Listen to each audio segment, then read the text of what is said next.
पर सीरियल देख रही होती है, तभी उसकी सास वहां आती है। अरे सीरियल में तो ऐसे मग्न है जैसे आज रात का खाना पड़ोसी आकर बनाएंगे। मुझे पता ही नहीं था आपने अपने बेटे की शादी पड़ोस में भी की हुई है। हैं? मतलब? मतलब इस घर में सारा काम बहू ही करती है, आप तो सिर्फ खर्राटे मारती हैं। अच्छा जी, फिलहाल तो तुम आराम फरमा रही हो, चलो जाओ, ये मेरे टीवी देखने का समय है। आहा, इसीलिए मुझे भगाया जा रहा है। सॉरी, अब तो बिल्कुल नहीं जाऊंगी। प्राची की इस बात पर दोनों सास बहू के बीच टीवी रिमोट के पीछे बच्चों जैसे छीना झपटी शुरू हो जाती है, जिसके बीच श्लोक भी काम से घर वापस आ जाता है। आज मेरी चूहे बिल्ली की जोड़ी किस बात पर झगड़ रही है? अरे तेरे बीवी मुझे टीवी ही नहीं देखने दे रही। अरे तुम्हारी मम्मी मुझे खाना बनाने के लिए फोर्स कर रही है। अरे वाह, ऐसे बेतुके रीजन पर तो बच्चे भी झगड़ा नहीं करते। अरे मुझे कुछ मत बोल, सब इसने ही शुरू किया है। हाँ हाँ, जैसे आप तो बहुत दूध की धूली है ना। अरे बस, दोनों चुप। प्राची जाओ, खाने की तैयारी करो। और माँ तो छोड़ो, तुम्हें क्या बोलूं, शांति से अपना सीरियल देखो, मुझे दोबारा लड़ने की आवाज सुनाई नहीं देनी चाहिए। ऐसा बोलकर श्लोक वहां से चला जाता है, जिसके पीछे पीछे प्राची भी कुछ न कुछ बड़बड़ाते हुए रसोई में चली जाती है। हाँ, सासू जी को तो कुछ बोलेंगे ही नहीं, बस मुझ पर ही हुक्म चलता है, खाना बनाओ, जैसे मैं इनके घर में खाना बनाने के लिए आई हूँ। इसी तरह शाम बीतती है और रात को श्लोक और प्राची की सास खाना खाकर सोने चले जाते हैं, लेकिन प्राची गुस्से में कुछ खाए बिना काम में ही लगी रहती है। इस घर में किसी को घंटा फिक्र नहीं पड़ता, मैं खाऊं या भूखी रहूं। प्राची कुछ देर के लिए रसोई से बाहर जाती है और जैसे ही वापस आती है तो वहाँ दूध का भरा ग्लास देखकर हैरान रह जाती है। फिक्र पूरी है, बस दिखाना नहीं है। प्राची दूध पीकर सोने चली जाती है और अगली सुबह एक बार फिर सास बहू का कार्टून नेटवर्क स्टार्ट हो जाता है। ये तुमने ही किया है।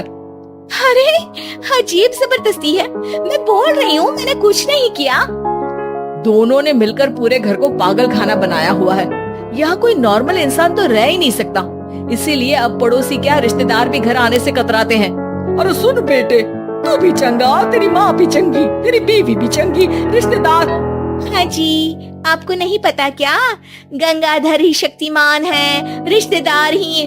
हाँ, बस समझ गया। कभी जानवरों जैसे लड़ेंगी तो कभी जुगलबंदी करेंगी। भाई मैं आप दोनों के बीच में नहीं फंसना चाहता। सास बहू की इस मनमौजी जोड़ी से परेशान होकर श्लोक अपना सिर खुजलाता वहां से चला जाता है। चलो, अब मैं भी कीर्तन में जा रही हूँ। इस पर जैसे ही सास कमरे में अपना पर्स लेने जाती है तो वहां नाश्ते की प्लेट रखी देख मुस्कुराने लगती है और नाश्ता करके घर से बाहर निकलते हुए कुछ पैसे टेबल पर रख जाती है, जिसके कुछ देर बाद सिलेंडर वाला घर आता है। ओ मोरी मैया, मैं सिलेंडर के बारे में तो बिल्कुल भूल ही गई थी। घर खर्च के सारे पैसे भी मम्मी के पास है और श्लोक से बोला तो उल्टा 4 बात सुनाएंगे। प्राची ये सोच ही रही होती है कि अचानक उसका चेहरा चमक उठता है और वो घर में आकर इधर उधर देखने लगती है। तभी उसकी नजर टेबल पर रखे पैसों पर पड़ती है, जिन्हें वो सिलेंडर वाले को दे देती है। ये सब श्लोक देख लेता है। अच्छा बेटे, इतना बड़ा घोटाला, सबके सामने मैं तेरी दुश्मन और पीठ पीछे तेरी मेरी यारी। इस पर श्लोक एक प्लान बनाता है और शाम को सब एक साथ बैठे होने पर बोलने लगता है।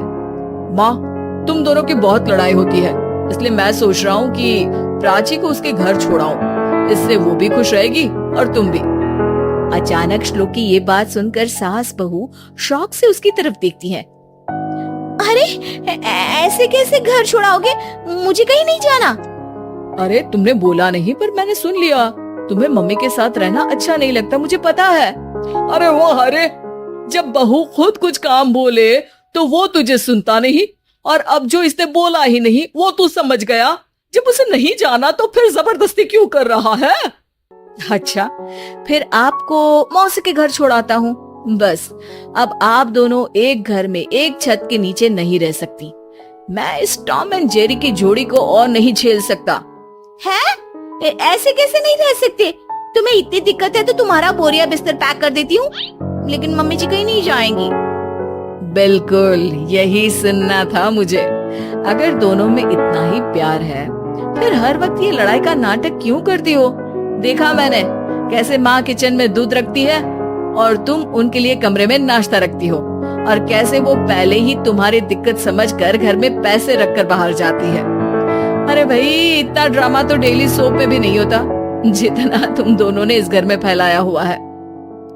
तू हमें टॉम एंड जेरी बोलता है ना, तो याद कर वो दोनों भी एक दूसरे को बाहर वालों की बुरी नजर से बचाने के लिए हमेशा सबके सामने लड़ते थे, लेकिन अकेले में दिक्कत के समय मदद भी तो करते थे।